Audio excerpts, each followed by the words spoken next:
indo acompanhando o nosso primeiro canal no YouTube. Eu estou aqui com o pastor Abel e o nosso canal é Vida com Cristo.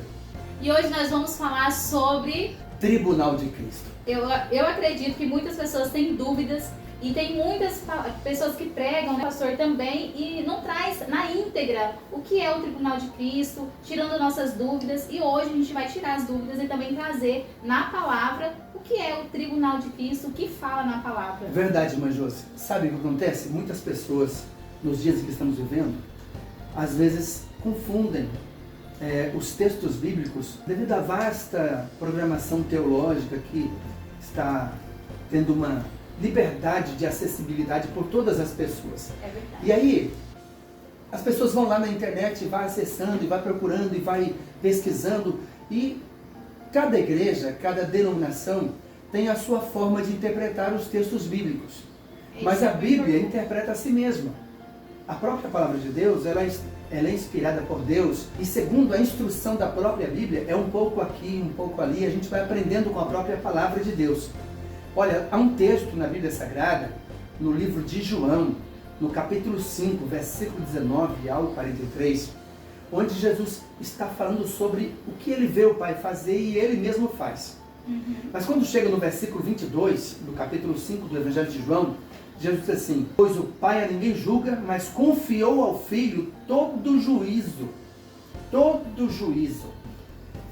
Então, Deus não julga mais ninguém. Agora quem julga é o Filho. E quando é que o Filho se tornou conhecido?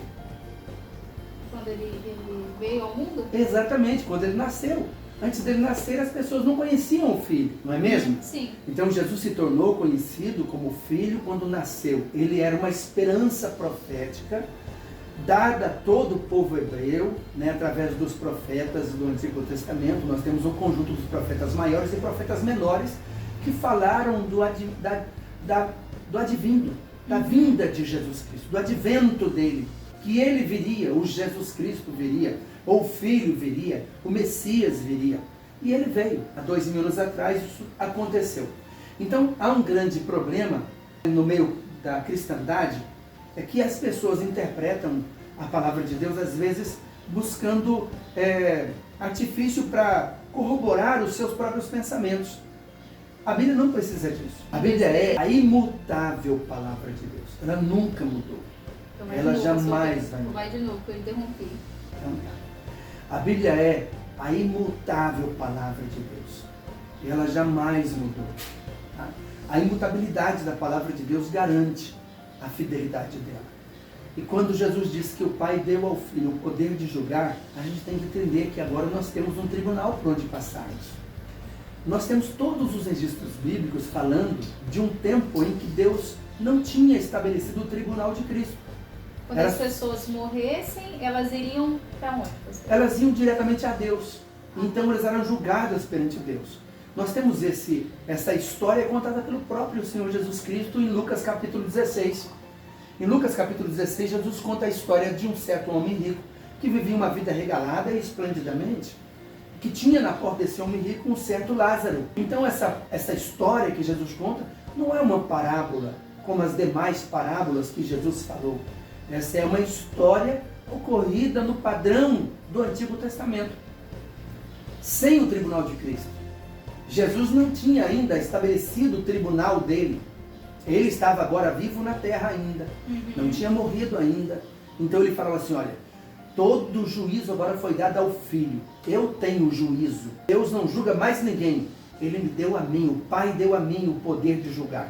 Isso está escrito aqui em João, capítulo 5, versículo 22 a seguir. Ó, pois o Pai a ninguém julga, mas confiou todo o juízo ao Filho, para que todos honrem o Filho da mesma forma com que honram o Pai. Quem honra o Filho, quem não honra o Filho, não honra o Pai que o enviou. Tá bom? Em verdade vos digo que quem ouve a minha palavra e crê naquele que me enviou tem a vida eterna e não entra em juízo, mas já passou da morte para a vida. Porque agora Jesus ele tem o poder de julgar. Quando nós lemos na Bíblia a carta que Paulo escreve aos irmãos de Corinto, no capítulo 5, na segunda carta, nós vamos ler lá o texto falando de um tabernáculo terreno, fazendo referência ao que somos.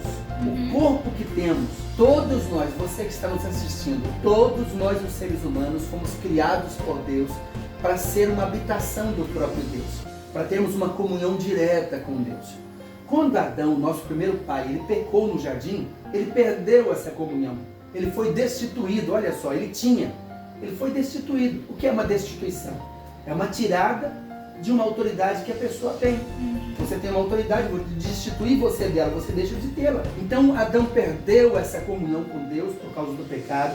E nessa situação toda a humanidade passou também a ter a herança da destituição de Deus. Agora Deus tem um plano secreto. O plano de estabelecer um tribunal novo, com uma liberdade para a salvação de toda a humanidade, que é Cristo. O próprio Senhor Jesus falou assim, toda a autoridade é me dada no céu e na terra. Mateus 28, 28. Toda a autoridade é dada a mim. Então olha só. É dada a Jesus. A Jesus. Jesus falando isso, né, com respeito à pessoa dele. Aí Paulo falando sobre o nosso tabernáculo terreno, que é o nosso corpo. Ele falou assim, ó, se o nosso tabernáculo terreno se desfizer, Deus tem um tabernáculo superior, feito não por mãos humanas, né, eternamente nos céus. E aí Paulo está falando de uma questão de vida diária, passível de morte. Quando nós morremos aqui hoje, elas morrem, as pessoas morrem, sejam cristãs ou não, todas elas sobem ao tribunal de Cristo. Porque o único que tem autoridade de julgar agora é Cristo. E é interessante que Paulo fala desse tema, ele fala de forma assim, variadas. Nós temos isso em toda a Bíblia, no Antigo Testamento. No Antigo Testamento as pessoas, elas nasciam, desde Adão, já com um tribunal estabelecido nela chamado consciência. Sabendo o que é certo e o que é errado. No tempo da inocência de Adão e Eva não tinha consciência, só tinha obediência.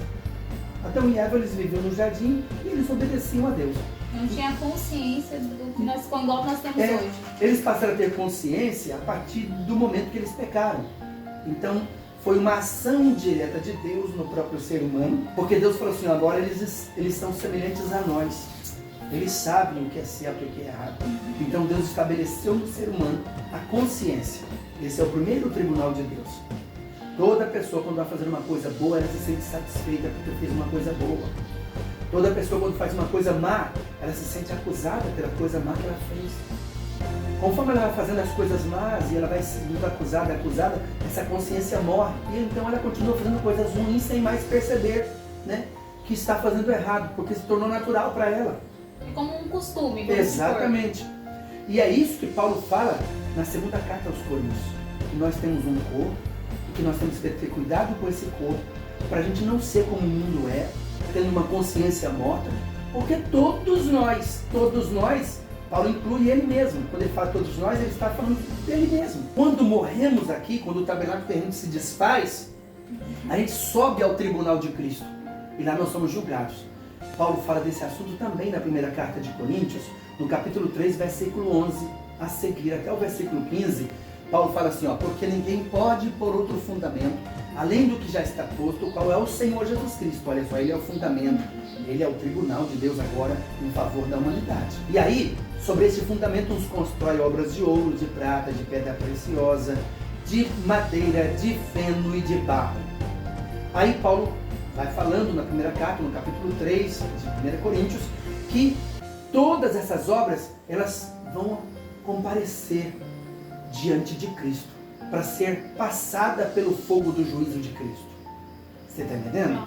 Aí nesse fogo, se a obra sofreu detrimento, pereceu, quem cometeu a obra sofre o detrimento. Mas não é só aí.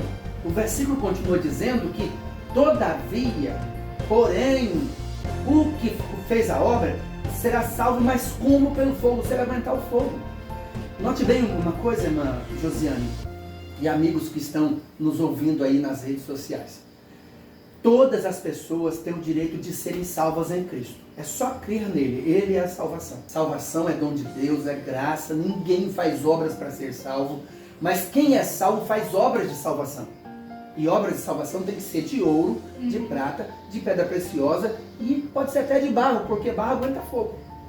Agora, se for de madeira e de feno, de palha, não aguenta fogo. Eu quero essa de ouro aí, pastor. Eu também quero, lógico, né? Nós precisamos ter de ouro, de pedras preciosas, de prata. Precisamos ter essas obras. Isso está escrito em Efésios capítulo 2, versículo 10. Obras que Deus preparou para que nós andássemos nelas. Tá bom? Bom, essas obras é que vão comparecer no tribunal de Cristo. Então, como que ocorre hoje? Jesus conta de um período em que não existiu o tribunal de Cristo. Então, Jesus conta aquela história do rico e Lázaro. Que o rico morreu e foi sepultado. E o Lázaro morreu e foi levado pelos anjos ao seio de Abraão. Então Deus já deu uma sentença para os anjos. Ó, vai lá e pega o Lázaro e leva para o seio de Abraão. Não tinha tribunal de Cristo. Lázaro não passou pelo tribunal de Cristo porque não existia. Não tinha. Então Lázaro foi para o seio de Abraão. Aí o rico lá no Hades, ele olhou, erguendo os olhos, viu o Lázaro no seio de Abraão e falou assim: Pai Abraão, manda o Lázaro molhar a pontinha do dedo na água para refrescar a minha língua, porque eu estou atormentado nesta chama. Aí o pai Abraão fala assim: filho, lá na terra você teve os seus bens, você viveu uma vida regalada e esplendidamente. Lázaro somente os males, os cães vinham lamber as chagas do Lázaro, você não olhava para ele. Agora Lázaro é confortado, consolado e você é atormentado. O rico lá no inferno, lá no Hades, disse assim: eu tenho 5 irmãos na terra, manda Lázaro lá falar para eles não vir para esse lugar. Aí o rico lembrou-se, porque lá no Hades as pessoas têm consciência vívida, tá entendendo? Tem consciência, tem sentimentos, sofre pânico, pavor, sede. E aí o pai Abraão falou assim: olha, lá na terra tem Moisés e os profetas. Então não tinha tribunal de Cristo.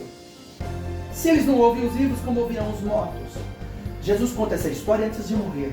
Quando Jesus uma parábola, mas não de... É uma história, não era uma parábola. É uma história. Quando Jesus morre e ressuscita, agora ele estabelece um tribunal. Ele se senta nesse trono, tá? E ele é intercessor nesse tribunal diante de Deus em favor daqueles que creem nele. E ele é juiz de todos os que vêm perante ele quando morrem aqui. Então uma pessoa morre aqui. Quando que acontece isso? Literalmente só quando a pessoa morre.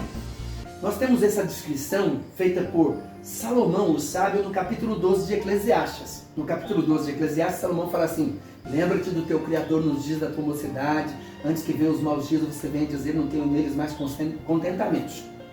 Antes que o cabelo embranqueça, que os que olham pela janela, que são os olhos, escureçam, que os moedores caiam, que a força da perna não é mais forte, tão suficiente para aguentar o peso do corpo, qualquer pezinho algum, como se for, qualquer gafanhoto é um peso absoluto. E aí ele vai descrevendo, ele fala assim: ó, antes que o fio de prata se quebre e o copo de ouro se despedace junto à fonte, e o espírito volta a Deus que o deu e o corpo volta ao pó que era pó. No capítulo 12, versículo 7 de Eclesiastes está escrito isso. Mas não encerra aí o texto é uma completude. Quando chega no versículo 14, que é o último versículo do capítulo 12, o sábio Salomão conclui assim: ó, porque Deus é de trazer a juízo todas as obras, quer seja boa e quer seja má. Então todas as obras eram feitas juízos perante Deus. Não era perante Cristo, era perante Deus. Não existia tribunal de Cristo. Agora Jesus ele disse assim: ó, todo juízo foi dado ao Filho. Por isso que existe o tribunal de Cristo hoje. Da mesma forma, as pessoas morrem hoje, agora não são mais julgadas perante Deus, são julgadas perante Cristo. Aí Jesus recebe, por exemplo, lá alguém que prega, que canta, que ora, que expulsa demônios, que faz milagres, que faz maravilhas, mas não vive uma vida de santidade. Mas ele faz as obras. Ele está pregando, ele está operando sinais e prodígios, fazendo obras. Isso acontece muito hoje. Aí nós temos um texto na Bíblia, Jesus fala assim: naquele dia muitos me dirão. As pessoas confundem aquele dia que Jesus diz, como se fosse o dia do juízo eterno. Não é o juízo eterno, é aquele dia da morte do indivíduo na terra. É quando você cessa as suas ações aqui, naquele dia. É o dia em que todos nós temos que chegar nele um tempo. O mês 12 do nosso calendário é um mês consagrado a Saturno, Satanás. Ele é o Deus da colheita e ele colhe, ele mata pessoas. Ele é um indivíduo que tem ceifado vidas. Se você abrir os jornais, os telejornais, as redes sociais, você vai ver centenas e centenas de desastres, avião caindo, barcos, embarcações, carros, pessoas sofrendo, morrendo e assim vai. Porque é o mês da colheita. Só quem tem Jesus está livre. Mas quem tem Jesus, mesmo morrendo aqui, sobe para o tribunal dele.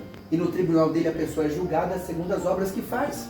Se as obras forem boas e ela aguentar o fogo, ela vai estar com Cristo. Se forem más, as obras vão sofrer detrimento, mas ela às vezes não tinha consciência de verdade, não tinha sabedoria, porque Deus leva em conta o tempo da ignorância. Deus não leva em conta o tempo da ignorância, a pessoa não tendo conhecimento de causa, e ela erra, ela tem sentença, mas não a sentença plena, porque ela era uma pessoa que não tinha cultura, não tinha conhecimento da causa. Então, pode ir. Eu falei isso.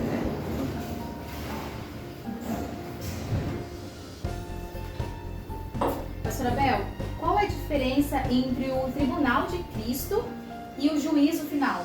Bom, o tribunal de Cristo ele é uma intermediação. Então nós temos hoje o tribunal da consciência, o tribunal de Cristo, e depois teremos o juízo final.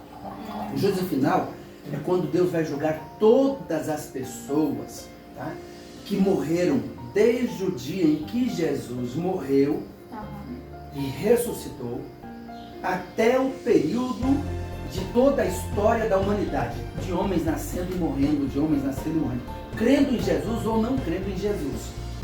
A única diferença é que os que estão crendo em Jesus, eles não passarão pelo juízo final. Por quê? Os que creem em Jesus são justificados por Jesus e eles são chamados de igreja. É um povo totalmente distinto das demais histórias da humanidade.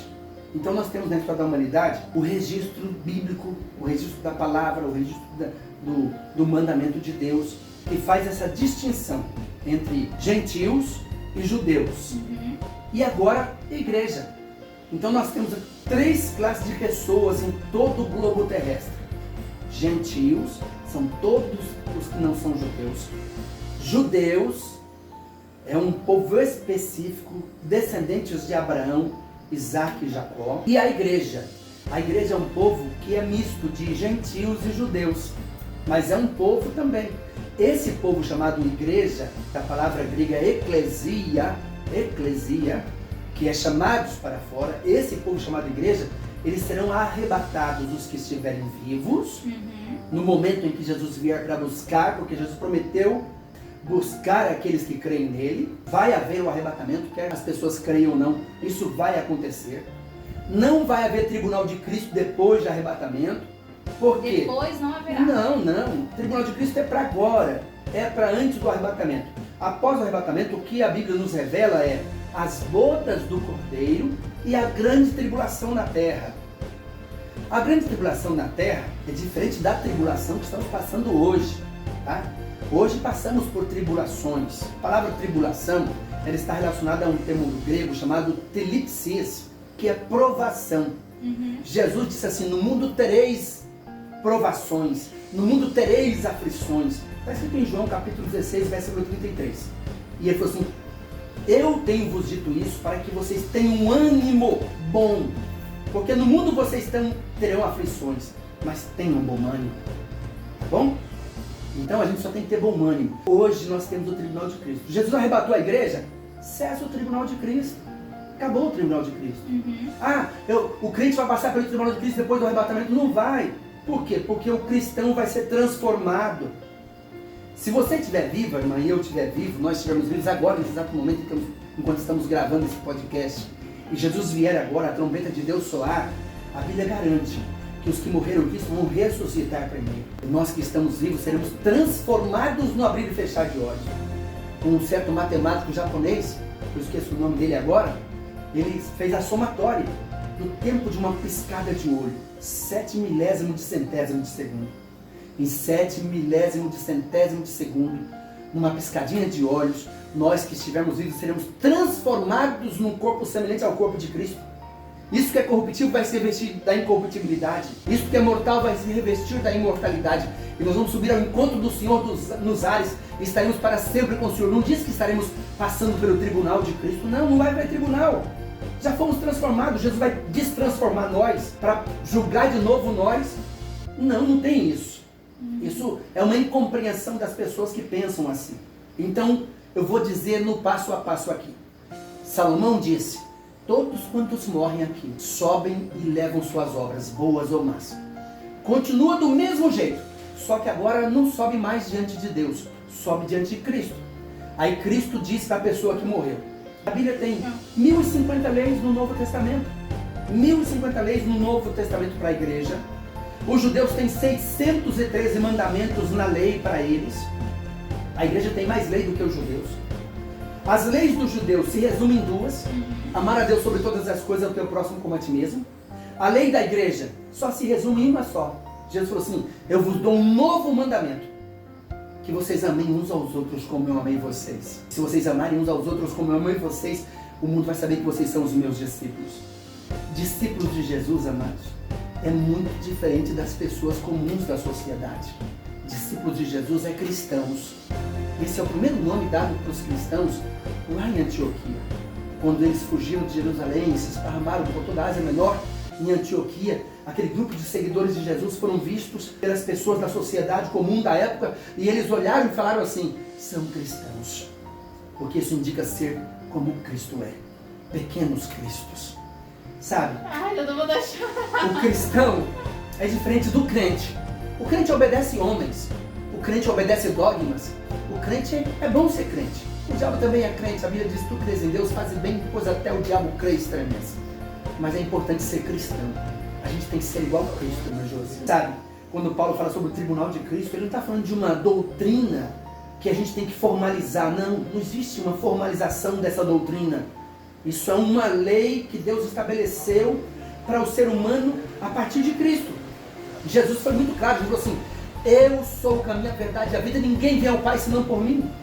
Então, quando você está aqui vivo hoje, com decisão de escolha, com capacidade de decidir e escolher certo ou errado, escolha Cristo. Quando você escolhe Cristo de verdade, não somente como um algo, uma metáfora, mas como um Senhor, você vai passar pelo tribunal dele, mas você vai ter galardão dele, porque você vai receber a palavra dele dizendo assim: entra no gozo do teu Senhor, porque tu fostes fiel no pouco, sobre o muito te colocarei. Sabe, queridos, Jesus está voltando para nos buscar. Tribunal de Cristo é uma realidade. Não é tema de discussão, mas é algo que todos nós vamos passar por ele enquanto não houver o arrebatamento. Depois do arrebatamento, o tribunal de Cristo não existe mais. Aí temos a bodas do Cordeiro, onde Jesus vai servir a mesa para a sua noiva. Aleluia. Ah, mas alguém vai receber um galardão maior do que o outro. Não, queridos. No céu não há distinção, nem no corpo de Cristo aqui na terra, na igreja. Quando foi que Jesus deixou para a igreja distinção de hierarquia? Isso é criatividade humana. São as pessoas que criam os graus hierárquicos na igreja. Por que foi que Jesus disse isso? Não existe. Jesus falou assim: cada um de vocês honrem uns aos outros no temor do Senhor. Sirvam uns aos outros no temor do Senhor. Jesus, sendo o Senhor, quando tirou as suas vestes, se cingiu com uma toalha e começou a lavar os pés dos discípulos. Pedro ficou atônito olhando aquilo. Quando chegou na vez dele, falou assim: não, o Senhor é Senhor, vai lavar os meus pés. Eu te conheço, o Senhor é Senhor. E Jesus falou assim: mas se eu não te lavar os pés, você não tem parte comigo no meu ministério. Porque Pedro tinha dito isso para ele: o Senhor é Senhor, o Senhor tem um ministério, o Senhor é um mestre. Aí Jesus falou assim: você não tem parte se eu não fizer. Aí Pedro falou assim: lava a minha cabeça, lava o meu corpo todo, porque eu quero ter parte contigo. Quando Jesus termina esse episódio, Jesus fala assim: vocês me chamam de Senhor e Mestre, e eu sou. Mas assim como lavei os pés de vocês, façam o mesmo. Qualquer dentre vós que quiser ser o maior de vós, que seja o menor. É isso que Jesus ensinou para a igreja. Na igreja não tem hierarquia. Na igreja temos unicidade naquele que é o único e verdadeiro, Jesus Cristo, Senhor. Então, o juízo final é completamente diferente do tribunal de Cristo. O juízo final é quando todas as pessoas que não quiseram Cristo, que negaram a Cristo, irão passar por ele. Ah, o Adão vai estar lá. Não. Vamos dizer aí, o que morreu antes de Jesus, o Herodes que matou todas as crianças, lá em Belém, vai estar lá no tribunal do juízo final? Também não. Como que você pode garantir isso? Porque a Bíblia diz que Jesus foi às partes mais baixas e pregou aos espíritos que estavam em prisão. Todos os espíritos que morreram antes de Jesus que estavam em prisão, tanto aqueles no seio de Abraão, quanto os que estavam no Hades, porque Jesus veio para salvar a humanidade. Os que estavam no Hades também eram humanos, foram humanos na terra. E Jesus veio para salvar o ser humano, a criação de Deus. Jesus veio para reconciliar o homem com Deus. E agora Jesus pregou para eles. Agora imagine, irmã Josi, vamos usar uma conjectura de imaginação nossa aqui, que é muito lógica. Se você estiver num sofrimento, irmã Josi, e eu chego para você e falo assim, Josi, vim tirar você desse sofrimento, você quer continuar nele? Não, eu vou na hora, Senhor. Foi o que Jesus fez. Jesus foi lá pregar os espíritos em prisão. O Herodes que matou as centenas de crianças lá em Belém, quando viu Jesus, certamente falou assim, eu fiz o que fiz porque era ignorante, estúpido, arrogante, mas o Senhor é o Salvador e eu preciso do Senhor. Lógico que ele levou. Na hora que eu Lógico. E eu penso comigo, eu tenho quase certeza disso, que o primeiro homem que inaugurou o inferno, inclusive Jesus ora a respeito disso, dá uma sombra de verdade no que eu estou falando. Tá bom? Jesus ora e fala assim, Pai, daqueles que tu me deste, nenhum deles se perdeu, no seu filho da perdição. Eu penso que o único homem que inaugurou o inferno, depois que Jesus vaziou o inferno, foi Judas. A partir de Judas, todos os homens que não querem Jesus como Judas não quis, irão para lá. Aí não terá. Sabe, irmã Josi, o pastor José Santiago, que é o pai da minha esposa, vivo ainda 94 anos, ele fala assim, pro inferno vai quem ele quer e quem não quer. Tem gente que não quer ir para lá. É verdade. Mas fazendo obras de palha e de feno, vai para lá. Mesmo sendo crentes, mesmo tendo sinais e prodígios e maravilhas. Foi Jesus que falou, naquele dia muitos me dirão. Não está falando do juízo final, está falando do tribunal em que a pessoa tem que comparecer perante ele. E vai dizer para ele, eu fiz sinais e prodígios no teu nome, eu preguei, expulsei demônios, eu não te conheço. Você só praticou iniquidade. As suas obras são de feno, de palha. Pastor, agora uma dúvida minha. A emoção nessa parte aí, só na emoção, a pessoa viver só na emoção e nos outros dias, tá tudo bem, eu esqueço Jesus, mas lá na igreja eu tô na emoção. Tem a ver com o que o senhor falou? Tem a ver. Tem a ver porque emoção, na verdade, embora seja um sentimento da alma, ela não produz em nós maturidade. Uma pessoa muito emotiva não é uma pessoa amadurecida. Mas a emoção é natural, porque faz parte do que somos. Nós somos pessoas sentimentais. Tá? E Deus não quer que nós adoremos Ele com emoção. Não é. A Bíblia diz que nós temos que adorar a Deus em espírito e em verdade. Quando se fala em verdade, exclui as emoções. Por exemplo, na emoção, uma criança quer pegar uma chama de uma vela, porque ela vem bonita, brilhante e dançante. Aí ela olha, ela quer pegar. Isso é emoção. Mas quando ela experimenta a queimadura daquela chama dançante, ela aprende que aquilo não é mal e aí ela começa a ter uma razão. Você pode colocar uma vela dentro dela que ela já vai encolher a mãozinha porque sabe que aquilo lá faz mal. Então a verdade faz as pessoas ser libertas. A emoção faz as pessoas continuar sendo presas. Uma pessoa muito emotiva, emocionalista, ela prende e se prende. Uma pessoa que conhece a verdade, ela se liberta e é livre. Então o que Jesus falou lá em João 8,32, lembra? Que conhecereis a verdade e a verdade vos libertará. Amém? Amém. Bem, queridos, apesar de quando se falar do tribunal de Cristo, nós estamos falando sobre o tribunal de Cristo, está escrito que todos nós compareceremos diante do tribunal de Cristo. Paulo incluiu ele mesmo, porque ele sabia que ele ia morrer um dia. Entendeu? Todos os que vão morrer um dia aqui, antes do arrebatamento, vai ter que comparecer lá. E pastor, qual tipo de obra e ações que serão avaliadas no tribunal de Cristo? Tem alguma resposta específica? Ou... Obras que a igreja recebeu de ordem de Jesus para executar. Primeira das obras, ser testemunha de Jesus. Dar testemunho dele. Jesus, ele disse para os discípulos lá no Monte das Oliveiras, no Monte da Ascensão, que é o Monte das Oliveiras, ele falou assim, vocês vão para Jerusalém, fiquem lá, até do alto vocês serem revestidos de poder, aí vocês vão ser minhas testemunhas em Jerusalém, Judeia, Samaria, até os confins da terra. Tá bom? Nós lemos na nossa Bíblia uma ordem de Jesus dizendo, está escrito na nossa Bíblia, né? Ide por todo mundo e pregar o Evangelho. Essa palavra ide no termo original não é ide, é indo. É indo, porque faz parte da atuação diária. Por exemplo, hoje para me vir para cá, eu vindo para cá, passei por várias ruas, por várias alamedas, por várias esquinas, por uma rotatória. Vindo para cá, eu passei por vários episódios. Então é indo. Não importa o que eu esteja vivendo. Eu estou indo em direção a Cristo e tenho que ser testemunha dele onde eu estiver. Se eu estiver entre juízes, testemunha entre juízes. Se eu estiver entre bandidos, testemunha entre bandidos. Se eu estiver entre enfermos, testemunha entre enfermos. Se eu estiver entre sadios, é indo por todo mundo sendo testemunha, pregando o Evangelho. E existe uma grande também diferença, irmão Josi, a respeito do Evangelho. Depois a gente vai falar sobre esse assunto num segundo podcast, sobre o Evangelho do Reino e o Evangelho da Graça. Vamos falar. Porque as pessoas confundem Evangelho de Reino e Evangelho da Graça. Pensam que é um Evangelho só, e não é.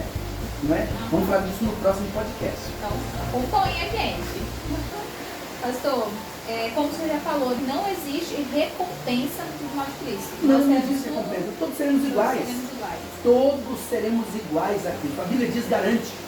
Seremos como Ele é. Então todos nós seremos como Ele é. Então não vai ter diferença. Um vai ser mais fofão, mais botão, mais fácil. Não, todos seremos iguais. E o papel, a graça de Deus desempenha esse julgamento? A graça de Deus Não, pode desempenha. ser? Sim. A graça de então, Deus. Calma aí, vou fazer pergunta. Pastor, que papel a graça de Deus ela desempenha esse julgamento sobre o tribunal de Cristo? A graça de Deus ela é um favor imerecido. A gente tem que entender que graça é um favor imerecido. E ela desempenha um papel muito fundamental na vida de um cristão, porque a graça ela tem um peso maior do que a lei. Embora é um favor imerecido, mas requer daqueles favorecidos que aceitaram ela um comprometimento muito sério. Por exemplo, Jesus foi claro em dizer assim, aquele que quiser vir após mim, negue-se a si mesmo, tome sua cruz cada dia e me siga. Tá? Então a graça, ela exige de mim um comprometimento de renúncia do eu, do que eu quero, do que eu gosto, do que me satisfaz. E isso não é bom. Das minhas vontades. As minhas vontades. Já que se eu negar minhas vontades, eu gosto desse cafezinho, olha que cafezinho gostoso, olha que benção. Agora que você vai beber o cafezinho, já tomei meu cafezinho, sei quantas vezes aqui. Pois é, eu estou tomando um cafezinho gostoso aqui, eu gosto. Mas, se fosse danoso para mim, se é prejudicial para mim, se me faz mal, eu sabendo que me faz mal, eu não devo tomá-lo. Por quê? Porque o meu corpo é o templo dele, do Espírito Santo. A graça do Senhor Jesus em mim me fez ser propriedade dele. Então eu não posso fazer o que me agrada. Eu gosto de comer isso aqui, vai me fazer mal, mas eu gosto. Peraí, vai me fazer não somente mal a mim, mas para o corpo que é o templo dele. Então eu vou me conter. Não posso tomar, não. E assim é que os cristãos fazem. Por quê? Porque os cristãos não tomam álcool. Faz mal. Porque faz mal. Ele sabe que o corpo dele é o templo do Espírito Santo, então não vai tomar álcool. Por que o crente não usa o tabaco? Porque faz mal, não é? Então o que não faz mal para o cristão, né? Ele pode usufruir daquilo. Mas se faz mal para ele, ele tem que negar a vontade dele para saber que o Senhor é o Senhor dele. Isso é tão lógico que os discípulos estavam passando numa seara e as espigas de trigo estavam amadurecendo, ainda estavam de vez.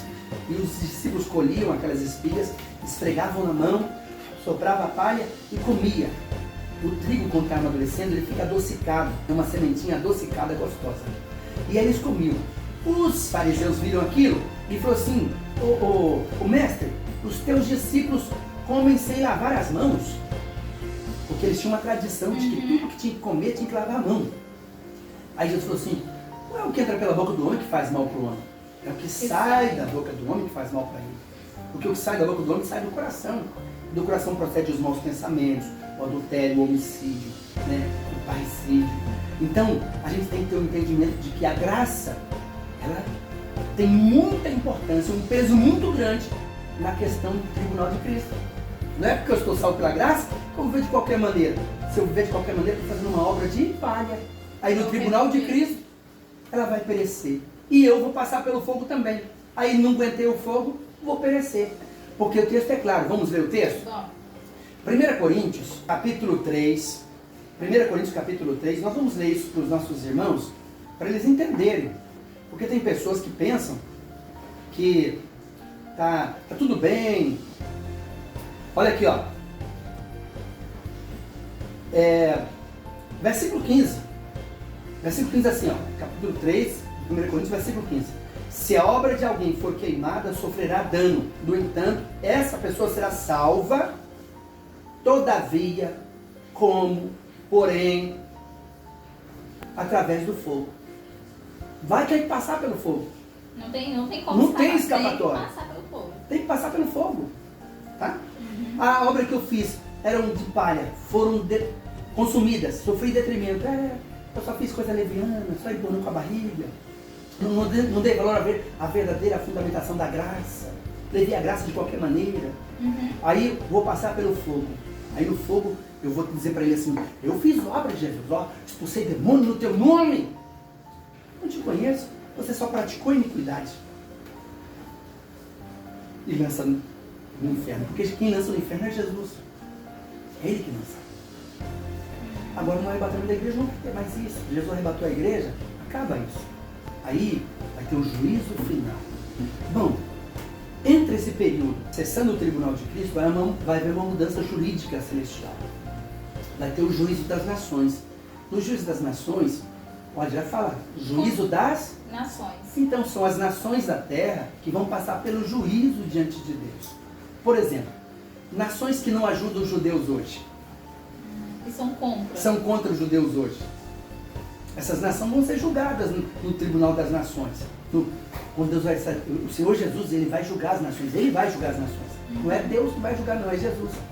Porque Jesus é judeu. Você lembra que Jesus é judeu, né? Então as nações serão julgadas. O tribunal das nações é aqui na terra. Isso vai se dar no período do milênio. Quando Jesus estiver reinando na terra por 1000 anos, todas as nações serão julgadas. Aquelas nações que não procuraram ajudar pessoas, não procuraram ajudar os judeus no meio deles, fizeram os judeus sofrer. Né? Pessoas ruins, nações que fizeram cristãos sofrer. Por exemplo, a França matou na noite de São Bartolomeu, em 1568, 50 mil cristãos. Foram degolados 50 mil cristãos numa noite. O sangue escorria pelas sarjetas como se fosse enxurrada de chuva. É quando você vê uma chuva escorrendo enxurrada na sarjeta, o sangue dos cristãos escorriam lá na noite de São Bartolomeu. Essa nação vai ser, é um juízo totalmente diferente, é juízo para as nações. Né? Totalmente diferente. Diferente do tribunal de Cristo, diferente do tribunal do juízo final. O livro ele não tem fim, porque ele é da palavra de Deus. Bom, a gente só tem que entender que o tribunal de Cristo é para todas as pessoas, cristãs ou não cristãs, hoje. Deixa eu fazer então essa pergunta. Ó. Qual mensagem o Senhor deixa para aqueles que têm dúvidas ou receios sobre esse tema? Não precisa ter receio nem dúvida. Só creia em Jesus Cristo e faça as obras que você precisa fazer como cristãos, amando. Primeiro, sendo testemunha de Jesus. Segundo lugar, amando, porque esse é o mandamento que Jesus deu para todos nós. Amarmos uns aos outros como Cristo amou a nós. Se nós somos testemunhas de Jesus e nos amamos uns aos outros, somos discípulos de Jesus. Estamos tranquilos. Jesus vem buscar essas pessoas. Essas pessoas são chamadas de igreja. Não com título denominacional de fulana, bertana e fulana, não. São pessoas, são indivíduos. Então a igreja verdadeira é você. A igreja verdadeira somos nós. Nós somos a eclesia de Deus, os chamados para fora. Onde você estiver, seja testemunha de Jesus. Seja um cristão. Ame o teu irmão, ame as pessoas. Temos uma série de obras aqui. Orar. Jesus falou assim, orai pelos que vos perseguem. Não amaldiçoeis. São mandamentos que nós temos que fazer como cristãos. Então o cristão já sabe que não faz isso. Isso é todos os dias. É todos os dias. Mesmo quando formos confrontados por alguém, não amaldiçoe. Abençoe. Tá bom? E chegamos mais um fim do nosso podcast. Hoje é o nosso primeiro de muitos aí. Você que gostou, deixe seu like, se inscreva também no canal.